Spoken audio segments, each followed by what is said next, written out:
Al cierre con Andrés Mompotes. Saludos a todos, hoy es martes 13 de marzo de 2018 y estamos en el corredor más concurrido de aquí, del corazón de noticias de la sala de redacción del Tiempo, donde grabamos Al cierre, el podcast de esta casa editorial con el cual analizamos las causas y las consecuencias de los temas más importantes del día. Hoy vamos a hablar de cuáles son las movidas más urgentes de los partidos de cara a la primera vuelta presidencial y qué viene en la política exterior de Estados Unidos luego de que el presidente Trump destituyó a su secretario de Estado. Soy Andrés Mompotes, su director de información del Tiempo. Comenzamos. La clave de las noticias. Y en el tema clave seguimos analizando las elecciones del domingo pasado. Tenemos con nosotros a Edulfo Peña, editor de política, y a Jorge Enrique Meléndez, su editor de la misma sección. Y vamos a tratar de ver ahora cuáles son las movidas más urgentes que tienen los partidos de cara a las elecciones de la primera vuelta presidencial. Como les decíamos ayer, hay varios hechos que nos sirven de contexto a lo que está sucediendo. Uno es la cantidad de votos que están disponibles en el partido de la U y en el partido conservador, que hoy no tienen candidato presidencial. También está por definirse todavía qué puede pasar con las fórmulas vicepresidenciales de algunos candidatos. La ley les permite inscribirlos o cambiarlos hasta el próximo viernes y eso puede ajustar también las cargas. Pero para que nos cuenten qué otros elementos de contexto hay frente a esta noticia, Edulfo, ¿qué se está moviendo en este momento? Andrés, este miércoles se reúnen los congresistas conservadores por un lado, que son los dueños de 2 millones de votos, y se reúnen los congresistas de la U por otro lado, que son los dueños de otros 2 millones de votos. ¿Para qué se reúnen? Para buscar candidato presidencial. Lo que sí podemos advertir desde ahora es que no va a haber decisiones de fondo mañana. O sea, mañana cuando volvamos a estar aquí a esta hora, Andrés, no voy a poderle decir, la U va a votar o por Humberto, o por Germán Vargas, o por Iván Duque. No, tampoco los conservadores. Pero entonces, ¿cuál es el objeto de esas reuniones? En principio, voy a tratar de explicar esto. En principio, se reúnen para saber por quién van a ir. Pero resulta que los congresistas comienzan a sentir que tienen la decisión en su bolsillo. Entonces se van a poner rogados, costosos, difíciles. Y van a esperar que eso se haga dentro de 2 o 3 semanas para poner a sufrir a los candidatos. Hablemos de una metáfora, Jorge. Se reúnen para embellecerse antes de decir a quién le dan el sí. Aquí vamos a pensarlo. ¿Usted cómo está? ¿Cuánto tiene? Pero es que uno en política con 4 millones de votos es lo más lindo que puede haber, oye, déjeme decirle. Sí, eso no es cualquier cosa. Pero entonces, ¿por qué no deciden de una vez? Por eso, porque es que en la se medida demoran en que maquillándose. ¿Cómo así? En la medida en que más se pongan lindos van a costar mejor. Claro, entre más maquillados, más arregladitos, eso sí, se pone mejor. Bueno, hablemos de la maquillada. Por el lado conservador, ya hay algunos congresistas haciéndole ojitos a la candidatura de Iván Duque del Centro Democrático. Andrés, estoy en condiciones de asegurarle, de informarle a usted y a los lectores que tanto en el conservatismo como en la U hay unos más amigos de Germán y otros más amigos de Uribe. Estos ya están partidos. Acabamos de hablar con los jefes de esos partidos y lo que están tratando es que se tome una decisión de partido, cosa que va a ser muy difícil, porque muchos ya están haciendo aproximaciones personales, como tú dices. Vamos a ver si se impone una decisión de partido institucional o se lo llevan desgranaditos. Jorge, ¿usted qué cree? ¿Van a llegar juntos, disciplinados a esa alianza, a esa adhesión, o van a llegar partidos cada uno, buenos partidos, unos de la U con Duque o eventualmente con otro candidato y así sucesivamente? Alguien decía divide y reinarás, parece que eso está pasando. Mire, me vuelvo un poquito a lo que decía Adulfo. El jefe, digámoslo así, el encargado de la campaña de Germán Vargas en Córdoba es el hijo de la senadora conservadora Nora García Burgos. Por ejemplo, cuando Germán Vargas estuvo en Montería, uno de los primeros que visitó fue al hoy senador electo David Barguil. Entonces, eso hay allá y acá. Y déjeme meterle una cuña. El esposo de la honorable senadora de la U por el Meta, Marisa Martínez, sí, señor, es el gerente de la campaña de Germán en esa sección del país. Luego, es que hay mitad y mitad. Yo creo que hay como mitad de conservadores y mitad de la U con Uribe y mitad de la U y los conservadores con Germán. Pero vamos a ver para dónde se van. Eso es lo que tiene que ver con lo que hacen los partidos. Y los candidatos están quietos. Germán no está levantando el teléfono, Duque no está levantando el teléfono, no están haciendo llamadas. ¿Qué sabemos sobre eso? En la entrevista que publicó El Tiempo hoy, Andrés, Germán Vargas decía... no, además lo oímos hablando con un poco de congresista. Bueno, te espero mañana, desayunemos, almorcemos, no sé qué. Se está moviendo muy duro porque es, digamos, ahí hay un mercado en el mejor sentido de la palabra. Es el que más madrugue por el mercado. el que más madrugue entre Germán y Uribe se lleva la mayoría de los votos, pero eso tiene que ser un proceso de negociación, de verdad, política. Pero también hay una cosa, los congresistas dicen, los del afán son los candidatos, no nosotros. Y por ejemplo, el señor Germán Vargas Lleras, si eventualmente quiere hacer alguna modificación en su fórmula vicepresidencial, se le agota el tiempo. Y los congresistas saben eso, ¿no? Yo creo que Germán está en dificultades para hacer el cambio de vicepresidente el viernes. No va a alcanzar a tener una lectura total. Toquemos ese punto. La fecha de cambio para fórmula vicepresidencial el viernes. Probablemente no lo haga Germán, pero no se conoce el nombre de quién va a acompañar a Petro. ¿Por qué? No sé. Eso está muy difícil, no ha encontrado quién se amolde a su propuesta. ¿Qué es lo que está pasando ahí? No, yo creo que Petro no tiene ninguna dificultad en conseguir un compañero de fórmula presidencial, lo voy a coger en la izquierda. Pero sí, su pregunta periodista, como dicen los políticos, me provoca una respuesta. Es que, a ver, Andrés, Humberto y Fajardo, que si se van, que si no se van, ya hay buena comunicación. Germán, que con quién se va y todo, pero nadie dice yo me voy con Petro, nadie quiere irse con Petro, ¿qué hacemos? Y entonces tampoco es fácil conseguir a alguien de mucho renombre para acompañarlo. Y eso obedece de todas maneras a un cálculo político, no es llevarse uno al amigo, eso es un cálculo político y pues Petro tendrá que buscar a alguien precisamente que le aporte. Yo les pregunto sobre el amigo para ese cálculo, ¿qué pasó con Caicedo? Caicedo no sacó una cantidad de votos que suma, sacó más que Ordóñez. Si se comparan las dos consultas, pero no, ¿qué pasó? Uno no los ve bien, Meléndez, ¿no? Uno no los ve bien. ¿Qué pasó entonces? Y eso como que en voz baja no es que no estén tan enamorados. No están tan aliados. Y una cosa ahí, por ejemplo, Caicedo saca 500.000 votos en esas cosas que uno no entiende la política, y su hermana no salió representante a la Cámara por Magdalena, que necesitaba 40.000 votos. Entonces también eso en votos es muy difícil. Sí. Pero Petro lo va a tener el viernes con seguridad, su compañero de fórmula. Muy bien, Edulfo, Jorge, muchas gracias. Okay. Bueno, señor. La cifra del día.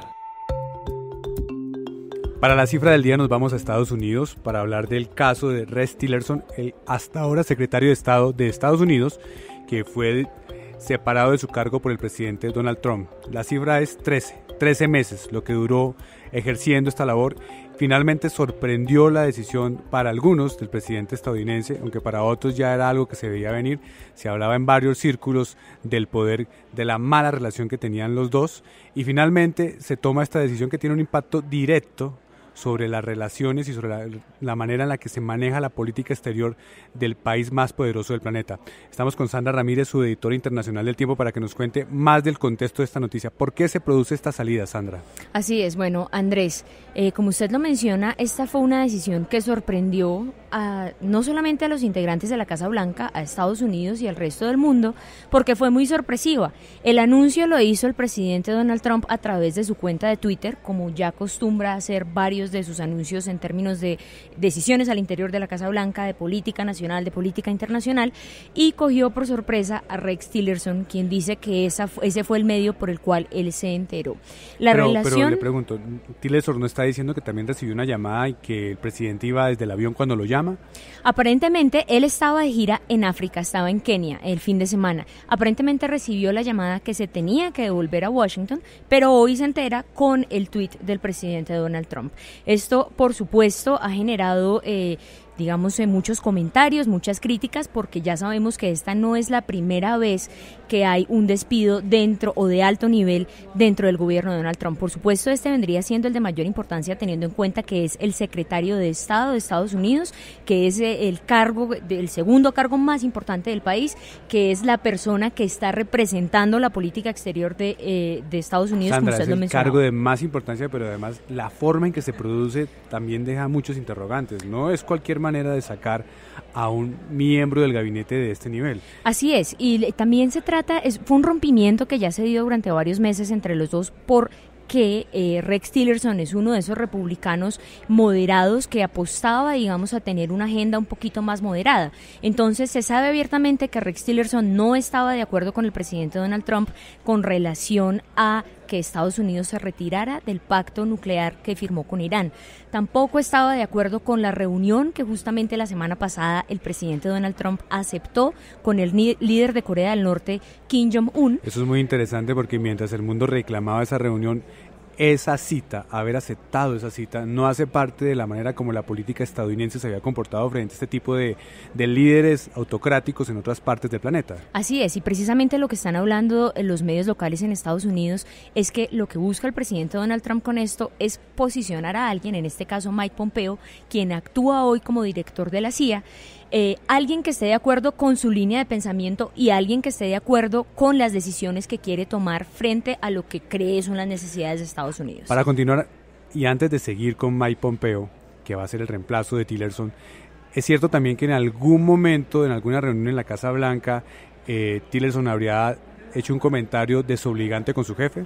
Así es, y precisamente este es uno de los factores que dicen en los círculos de la Casa Blanca el presidente Donald Trump no ha olvidado. Al parecer hubo un comentario que fue un poco grosero al respecto de su jefe. Esta información se filtró, llegó a los medios de comunicación, después Rex Tillerson salió... lo insultó prácticamente. Lo insultó. Después Rex Tillerson salió y dijo que eso no era verdad, como pasa en la Casa Blanca, que generalmente en este gobierno lo que ha pasado es que se filtran cosas, inmediatamente salen a desmentir esas filtraciones. Entonces, no solamente el tema de esas diferencias que hay frente a lo que debería ser la política exterior de los Estados Unidos, sino también frente a la relación, digamos, de respeto también que se desarrolló entre ellos dos. Sigamos con las consecuencias entonces. Viene Mike Pompeo. No está confirmado. En Estados Unidos el Senado tiene que verificar, tiene que autorizar la postulación que hace el presidente. En caso de que llegara a quedar este personaje, ¿cuál podría ser la nueva política exterior de Estados Unidos? Bueno, como le comentaba Andrés, él es de tinte republicano.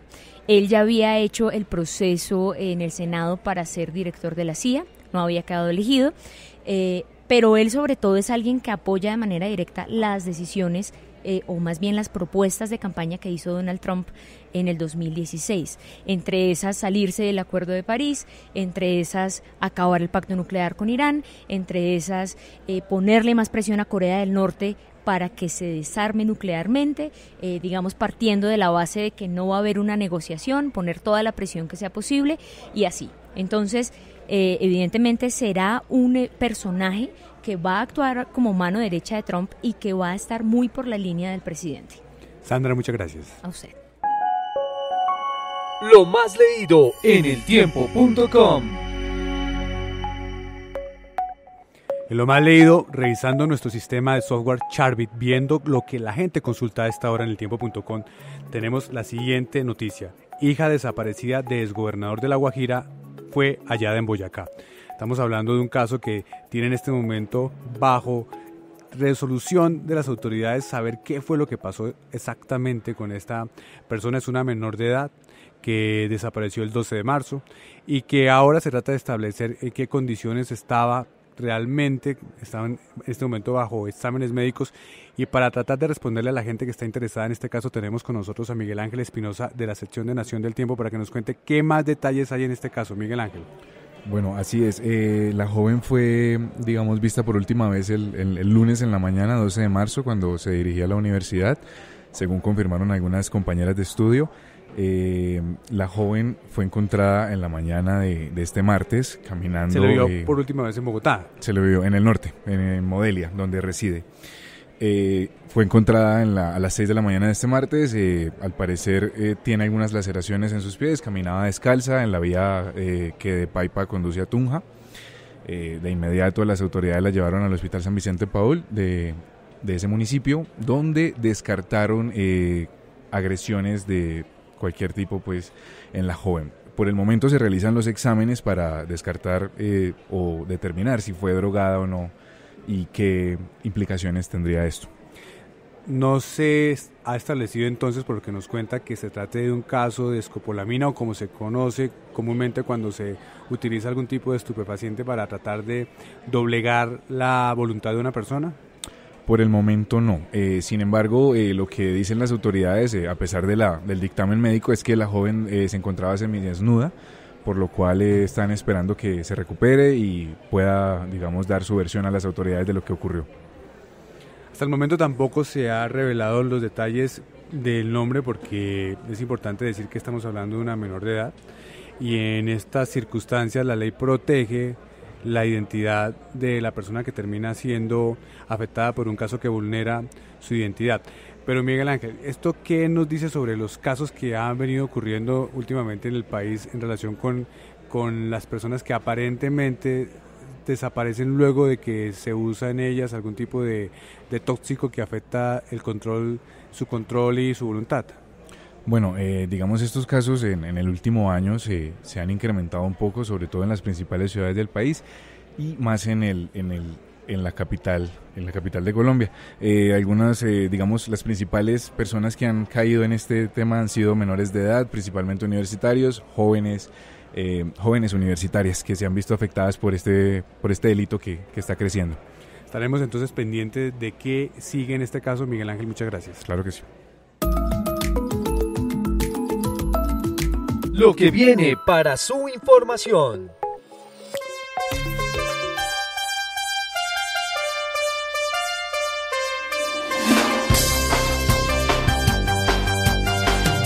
Y escuchamos de fondo Muévete, la canción clásica de Estados Alterados. Bueno, también hay otra como Fiebre de Marzo, pero estamos hablando de este grupo en la sección de lo que viene porque ya estamos a 2 días escasos de que se realice el esperado concierto de Depeche Mode en el Parque Simón Bolívar de Bogotá. Estamos con Carlos Solano, editor de Cultura del Tiempo.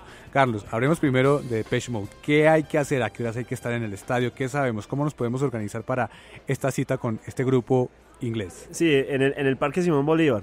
Es la apertura de puertas a las 4:30.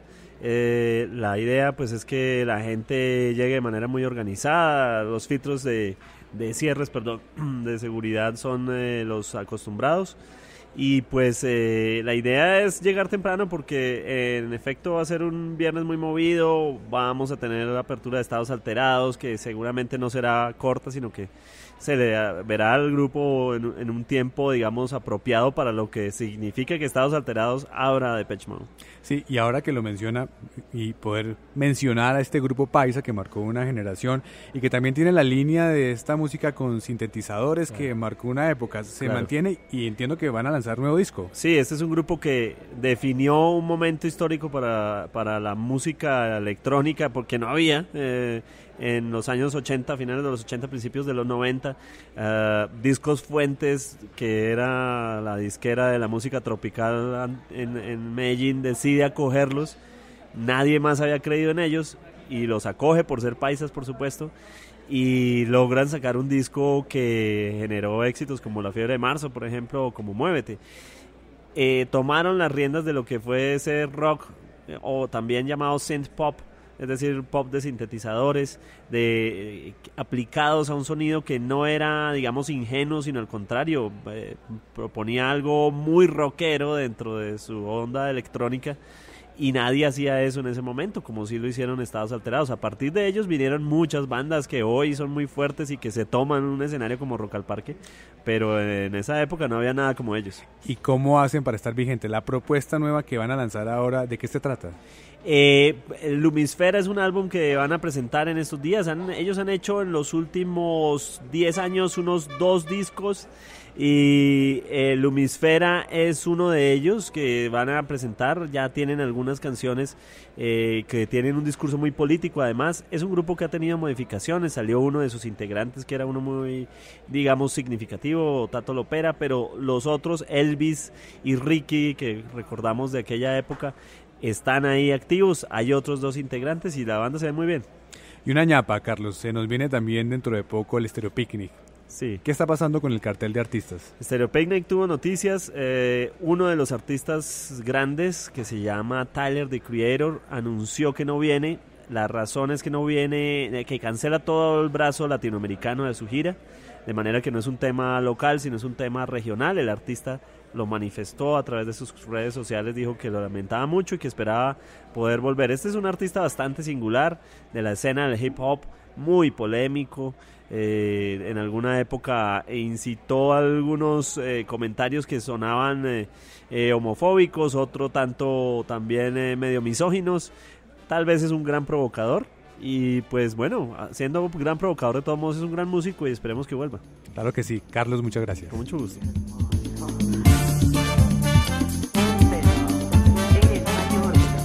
Con con la fiebre de marzo de Estados Alterados despedimos este podcast. Los invitamos mañana aquí al finalizar la tarde en eltiempo.com. Feliz descanso.